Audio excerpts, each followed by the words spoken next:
You're listening to The World at 8 with Lynn Mozart.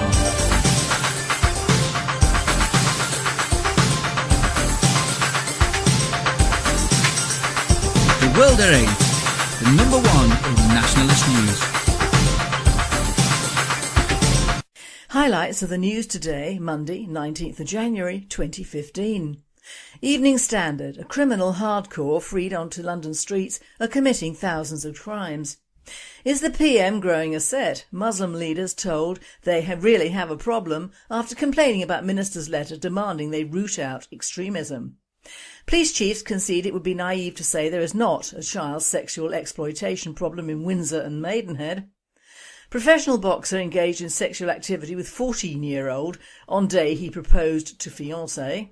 Police label Burton on Staffordshire as child sex exploitation hotspot.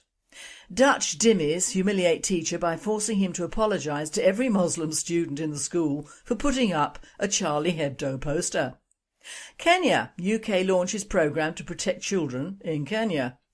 Saudi Arabia publicly beheads woman in holy Mecca. Thought for the day, a positive message of hope for this country. And finally, 2 for 1 Day Monday. UK News.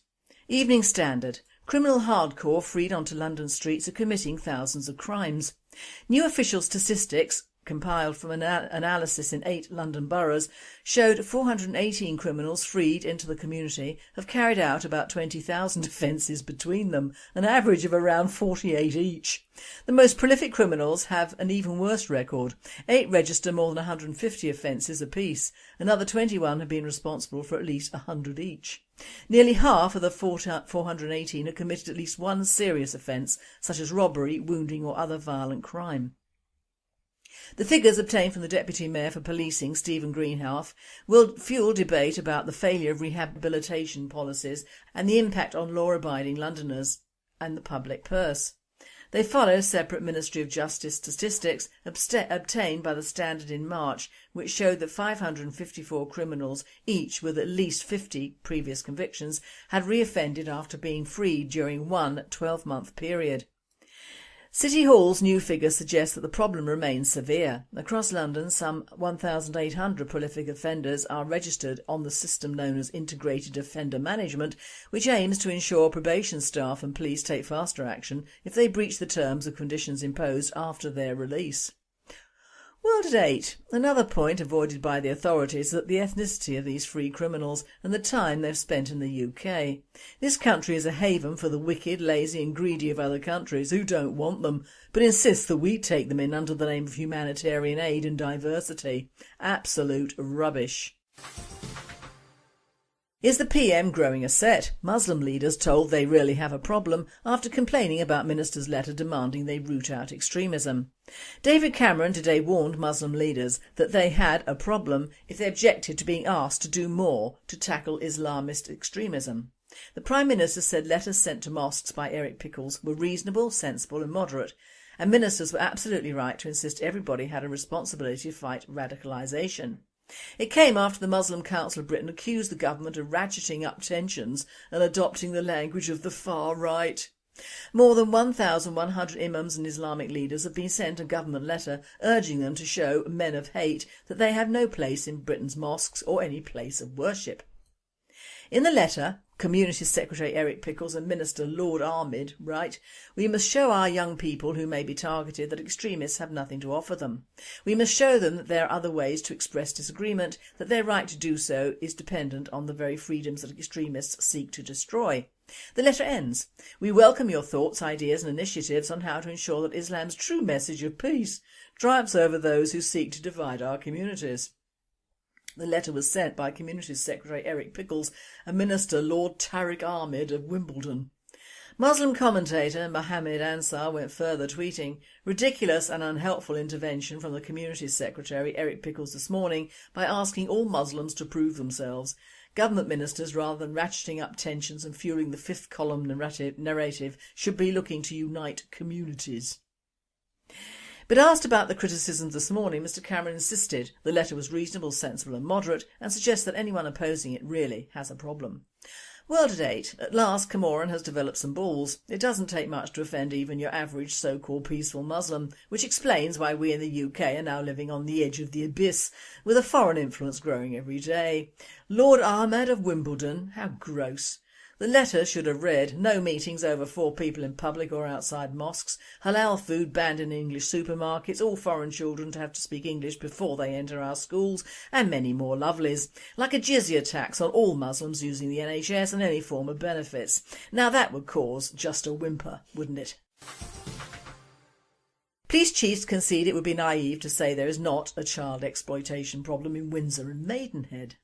Thames Valley Police this week revealed since autumn 2013 the force has got involved in 38 incidents to protect young people in the borough believed to be at risk of CSE.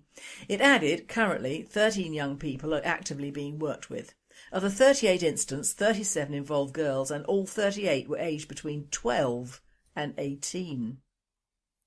Since the launch of CSE tackling programme in the Windsor and Maidenhead policing area in autumn 2013, 3 abduction notices have been slapped on people suspected of grooming teenagers, and there have been 2 arrests on suspicion of CSE, both unrelated to the abduction notices.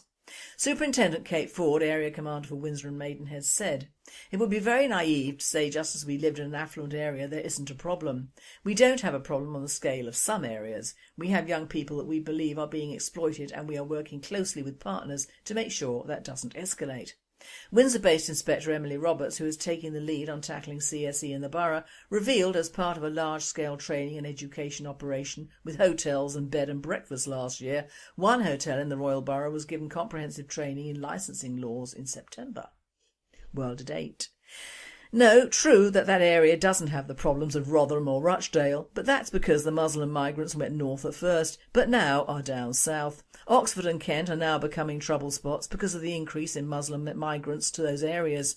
It's a simple case of numbers, and wait and see. Professional boxer engaged in sexual activity with 14-year-old on day he proposed to fiancée. A professional boxer who groomed a 14-year-old girl for sex has been sent to prison. Dangerous Atif Mushtaq, described as a predatory paedophile, lured the schoolgirl into his car and started a relationship with her. The 27-year-old offered the teen gifts, even promising to take her away to a hotel for her 15th birthday. Police said he had even made the girl perform sex acts on him the day he proposed to his fiancée. Light welterweight Mushtaq pleaded guilty to 2 counts of sexual activity with a child and was sentenced to 4 years and 8 months behind bars. Speaking after the hearing, Detective Sergeant Mark Whelan from the Public Prosecution Unit said Mushtaq was a dangerous and manipulative offender. He said he was clearly of a predatory nature because he approached the victim at the side of the street. He was manipulative because he groomed her into sexual activity. Mushtaq is a dangerous individual. The grooming started when the defendant, who was engaged to be married and has a young child, pulled over in Nelson and stopped the teenager. World at 8. I bet he still will be treated better than the footballer rapist because he was white and has really come under the gun. This guy will walk away, still boxing, pleading his colour or religion, and do exactly the same thing again. Police label Burton in Staffordshire a sex exploitation hotspot. Burton has been labelled as a hotspot for child sexual exploitation by senior police officials. The claim was made after John Drake, Acting Assistant Chief Constable for Staffordshire Police, revealed the town was one of the worst hit areas by predators sharing images of child sex abuse online. Around 200 people are taking part in the practice across the country at any one time, he said. It comes only months after 6 men were jailed after being found guilty of committing child exploitation offences with a Burton victim aged just 13. Now police chiefs and other agencies are working together in a bid to catch the people responsible and help the victims. Assistant Chief Constable Drake said, although there are hotspots in Stoke-on-Trent and Burton, there are children affected in every district in Staffordshire. My message is, if you're sitting there doing this, you're on borrowed time. Police say offenders that operating in gangs are more likely to be Asian males, but lone predators are the full mix of society. Most victims are white British girls aged 13 to 15. In Staffordshire alone, 43 youngsters are currently known to be at risk of child sexual exploitation. World at 8. The thing that escapes the media and authorities is that when Muslim grooming takes place, it does so with very underage girls, 10 or 11 in many cases. When a white guy is held up either for rape or historic abuse, the victims are usually over 16. Not vulnerable, but cashing in. There is a huge difference in the cultural approach to these nasty crimes, and it should be noted. European news. Dutch dhimmis humiliate teacher by forcing him to apologise to every Muslim student in the school for putting up a Charlie Hebdo poster. The administration of the Dutch high school Kennemer College in Heemskerk has banned a Charlie Hebdo poster of a Muslim man kissing a cartoonist that was put on the wall by one of its teachers. This was done after Muslim students complained about the poster. 10 News. They responded very emotionally to the poster and considered it offensive to Muslims. We're talking about children aged between 12 and 15 who are attending vocational training and don't understand the French text, L'amour plus fort que la haine, love is stronger than hate. But not all parents are pleased with the measures taken by the school's management and have complained to the school. After what happened in Paris, this is the world turned upside down. A teacher had to go to all the classrooms to apologise because students of Moroccan and Turkish descent complain about a magazine that's always put the freedom of speech centre stage, some mothers pointed out. School principal Lemstra, however, thinks that the decision to remove the poster was the right thing to do. The school board has sent the following letter of apology to all parents. Dear parents, to our regret a teacher today put a poster on the wall that was offensive and does not match with our school's policy. After a number of Muslim students complained about the poster, the school's management immediately intervened and removed the poster. The teacher that put up the poster has been reprimanded. In addition, our team leader went to all classrooms to make clear that a grave mistake had been made by the teacher and that the school board wishes to apologise to everybody. The teacher expressed his deep regret and said that he did not intend to hurt anybody. All he wanted was to demonstrate his solidarity with victims of the Paris attacks. Kind regards, Marlene Lemstra, school principal, Kennemer College. World aid, absolutely sickening and grovelly. All Muslim immigrants in all countries in Europe should feel ashamed. They build the mosques, they give birth to these bastards, and they still expect to be considered nice people. Well, they ain't, and the sooner we all wake up to the fact, the less trouble we'll have in the future. The Dutch are cowards, but then they were during the war as well. World news. Kenya, UK launches programme to protect children in Kenya. Nairobi, the United Kingdom's National Crime Agency, NCA, in conjunction with the British High Commission, is launching a new initiative to combat the sexual exploitation and abuse of children in Kenya by travelling British child sexual offenders. The International Child Protection Certificate, ICPC, has been developed to target British nationals and residents who may be seeking to travel and work overseas in order to sexually abuse children. An ICPC can only be issued following checks made against police information and intelligence databases. It aims to provide reassurance that staff employed in schools and voluntary organisations do not have a UK criminal record that makes them unsuitable to work with children. The launch of the ICPC in Kenya represents the culmination of many months of close cooperation between the United Kingdom's National Crime Agency and Kenyan partners, officials said. The certificate is already being used in 73 countries worldwide and has been officially launched in Thailand, Vietnam, the Philippines, Cambodia, Ukraine, Spain and Poland. The introduction of the ICPC in Kenya comes shortly after the conviction of UK national Simon Harris, a prolific child abuser who posed as the volunteer charity worker to groom and sexually exploit vulnerable street children in the town of Gilgil.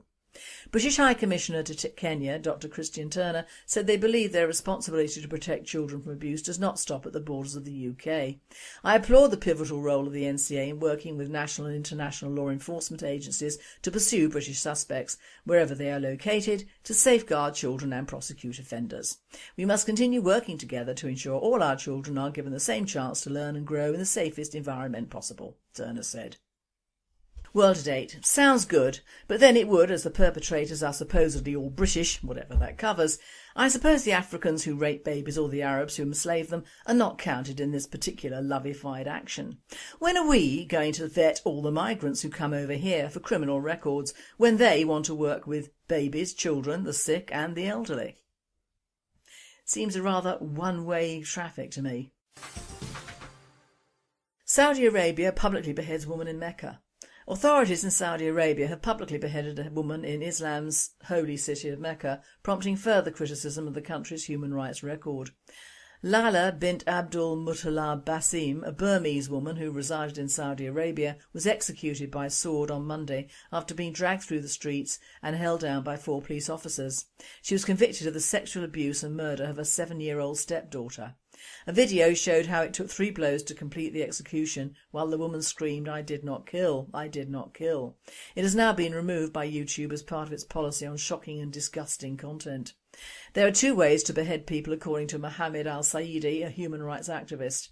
One way is to inject the prisoner with painkillers to numb the pain, and the other is without the painkiller, he told the Middle East Eye.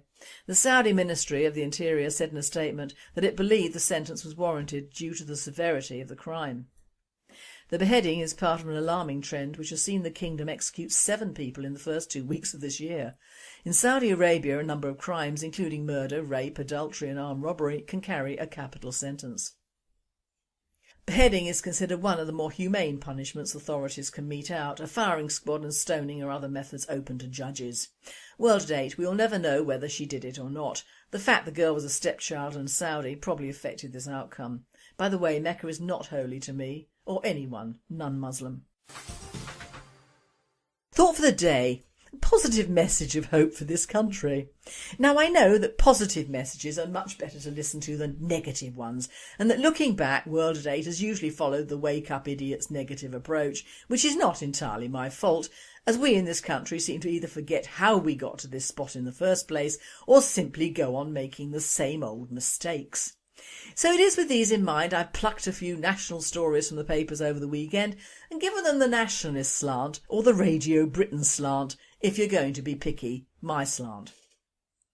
It is also well known that the more negative messages that go out, the more the man in the street will form his own rejection bias and go on to completely the other side of the coin that is intimated.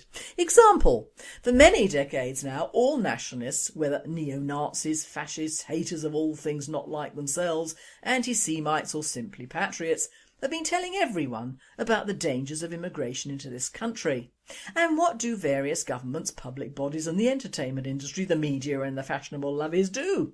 Well, they ignored the warnings and indeed encouraged all forms of ghastly diversity, which lulled the man in the street into not thinking about it, or if he did, it was in a positive way, which meant they have all participated in bringing about what surely will come to pass in any overpopulated country which has been, is and soon will be overpopulated by vastly different cultures and ethnicities to the people already here.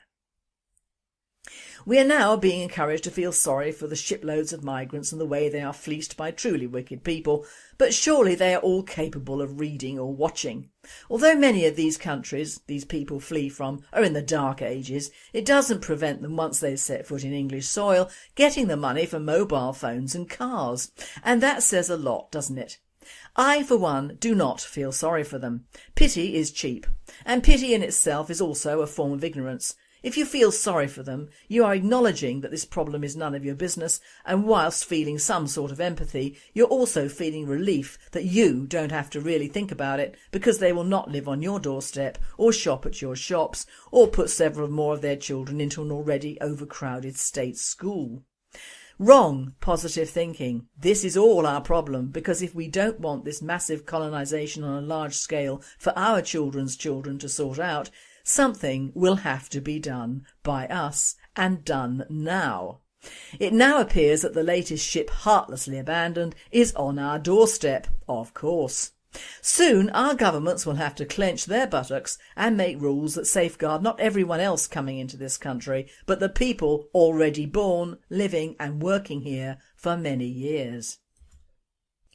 Labour's stitch-up of a private hospital is just typical of Labour, and its well-worn and old-fashioned union and class-type thinking.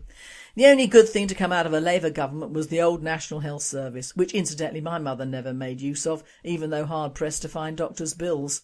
I never knew the NHS until my second marriage and after my third child. Even then I had breaks of being privately insured, and believe me, there is a difference, which I appreciate. But nonetheless, the idea of a national health scheme was good and certainly helped the needy in the beginning. Nowadays it is being run down as an excuse to blame the white elderly patients who, due to socialist mores and dysfunctional families, have no one to look after them during a recovery period and are taking up beds which could be used mainly for migrants and their ilk. The reason, whenever the news talks about the NHS, they always show white people waiting or in beds, they never show the Black Sea down in the waiting rooms in many areas. It would be a racial bias. Talk about the N-word and it should read knucklehead instead of nigger. And yes, I know I've used the literal licence as knucklehead starts with a K. The Reverend Al Sharpton, who despite my revulsion at Clang hangings should certainly have been killed off at birth, now says that the Oscar nominations are too white. Well, Rev, old son, that should tell you something to think about. They're all white because they're all good actors with good films. Even the best educated and most famous of your sons and daughters are usually drug-riddled and remnants by the time they're 40, or so bloody pushy and trashy it hurts the eyes. Get over it. Now that is a positive message for whites in the UK and the US. One family charged with neglect for leaving a 12-year-old with friends whilst the entire country sympathised and grieved when a couple of minor doctors left all three of their very young children for a drunken dinner abroad and have been causing havoc ever since because someone came in and stole one of them. Talk about a difference in reporting. Ever wondered why the Portuguese police didn't really bother about it, as the couple had turned down babysitting services for that night? Very odd really, whilst the Johnsons are being pilloried by the nanny state plods who should be concentrating on not getting young white kids into care homes to be used and abused by the local Muslim communities. Surely. A pensioner charged for putting anti-vandal paint on his wall because it damaged the vandal's cheap clothes. Another whammy in the I do not believe it pot. Vandals and graffiti artists should be beaten severely in public in front of what they've done, because usually it is absolute crap. It is usually racist, gang-based, ethnic-based and moron-based. I would have put bright blue permanent paint on as well every time so they went out and left their holes. Even their neighbours would know what they were. Useless idiots. And that's an insult to idiots. Oh boy, we are now paying disability to fat under fives. What utter madness. Well, that heralds the case for thousands of migrants and our own poor white trash to overfeed their kids so that they qualify for these extra payments. Whilst cutting down on council care and putting good care homes out of business, slashing care and payments generally across the board for the more mature amongst us, greedy idiots are thinking up ways to spend money that is not there on the stupids amongst us. In my day, a badly behaved child was just that, a swift smack and it usually went away. Of course we didn't have the benefit of the nanny state or cheap foreign processed food, so bad behaviour, unless there was a real and obvious medical cause, was just that, bad behaviour. It didn't merit £80 a week for fully or higher functioning Asperger's to stay at home and paint, and schizos were then in mental hospitals where they should be looked after, not in the community, which now cannot even look after itself. The positive message for people who didn't fit into the norm of society, as it was then called, was that if genuine there was help, and the entire monetary system was different, as were the living conditions. Not as well decorated as now, when even what used to be classed as council houses now sport decking and umpteen cars in a paved driveway, but adequate for living. But Labour shut down the mental homes, whilst at the same time bringing over hordes of definitely mentally ill African and other criminals to swell its ranks. Nowadays it pays to be not disabled, which is an honourable and unfortunate thing in most cases, but gender confused, a bit loopy, completely off the wall, coloured or Muslim, because whilst you may not qualify for a brand new Muslim washing room or room for various wives, you might qualify for being a homicidal maniac. They're starting an LGBT Northwest school for lesbian, gay, bisexual and transgender beings of 13 years old in London. No doubt it will benefit immensely from donations and the government's diversity effort, as in North London it will be mainly black or Arab kids. This is another I simply do not believe at the moment. How the hell do you know, when you're 13, what you'll be sexually? Yet this is another British idiocy gone even madder. Of course the lottery will function well here, as they did in the Taliban women's fishing classes, and they will do very much better than proper charities which help white people of all ages and animals, because of course we, or the animals, do not need looking after, but the oddies clearly do. Now frankly, I do not care who does what, with what, to whom. As they are happy, do not take money from me and do not push it down my throat. Because whilst I admit no one is normal, I like to think the vast majority of us are at least trying to be. Whoever heard of someone not getting a job in England because he was middle-aged, white, overqualified and could speak English? We all have, in the last couple of decades, heard this, and to cap it all, I turned on the ITV news yesterday and it was TV Nigeria and India, not a white face in sight, even for the sodding weather, and you think we nationalists are racist? Lastly, but not least, is the very odd sight of our Home Secretary sitting in a room of God knows what, holding a sign, Je suis juif. What's that mean? Is she Jewish? No. And why all the crap about anti-Semitism in England?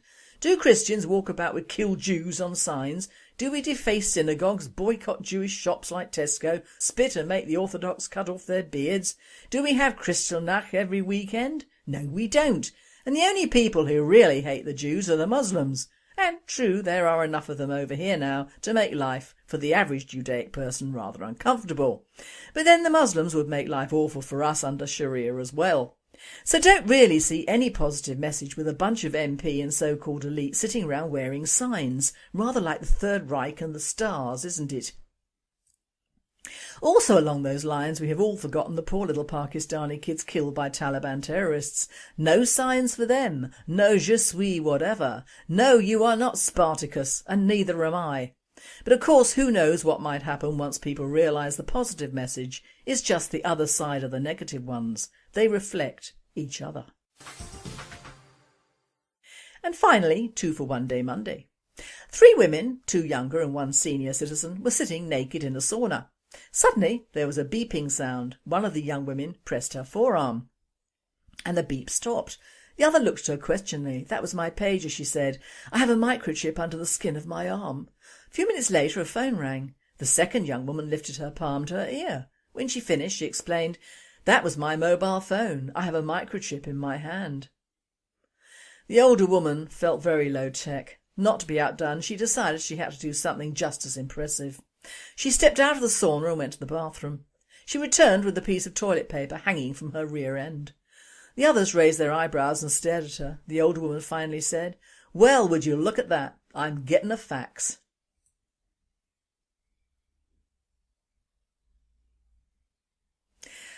And father is shocked when he discovers this horrifying letter from his son. It's an American one, by the way. A father passing by his son's bedroom was astonished to see the bed was nicely made and everything was picked up. Then he saw an envelope propped up prominently on the pillow. It was addressed Dad. With the worst premonition he opened the envelope and read the letter with trembling hands. Dear Dad, it's with great regret and sorrow that I'm writing you. I had to elope with my new girlfriend because I wanted to avoid a scene with Mum and you. I've been finding real passion with Stacey and she is so nice, but I knew you would not approve of her because of her piercings, tattoos, tight motorcycle clothes and because she is so much older than I am. But it's not only the passion, Dad, she's pregnant. Stacey said that we will be very happy. She owns a trailer in the woods and has a stack of firewood for the whole winter.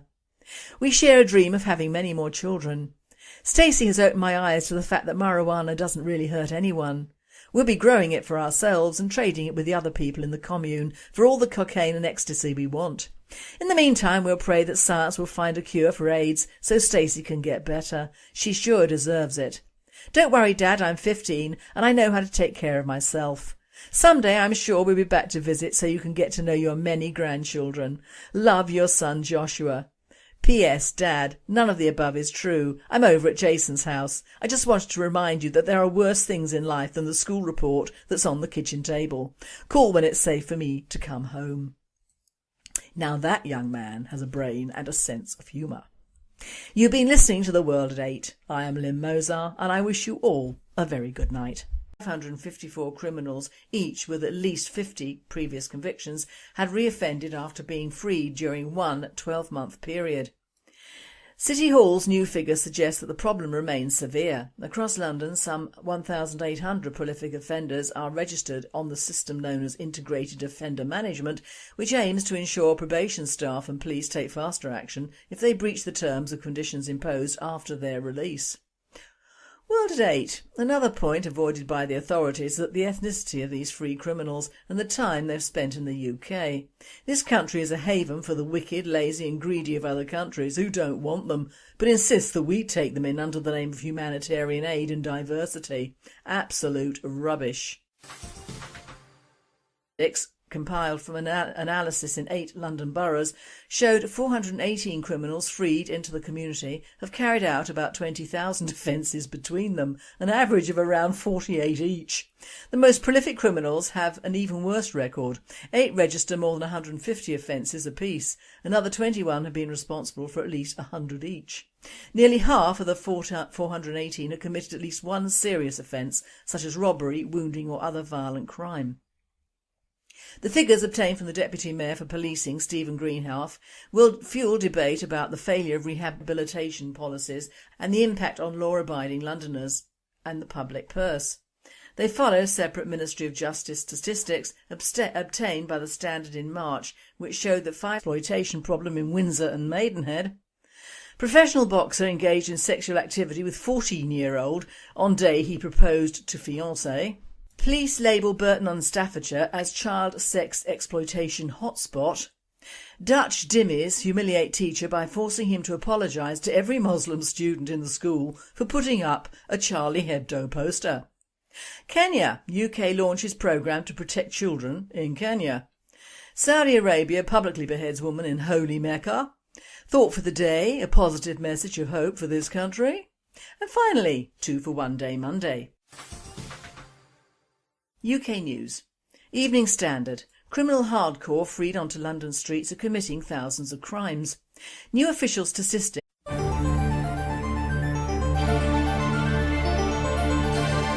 You're listening to The World at 8 with Lynn Mozart.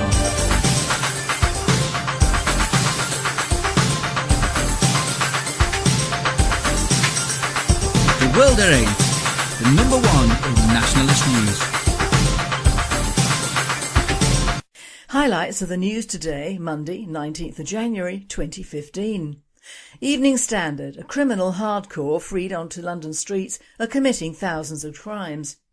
Is the PM growing a set? Muslim leaders told they really have a problem after complaining about minister's letter demanding they root out extremism.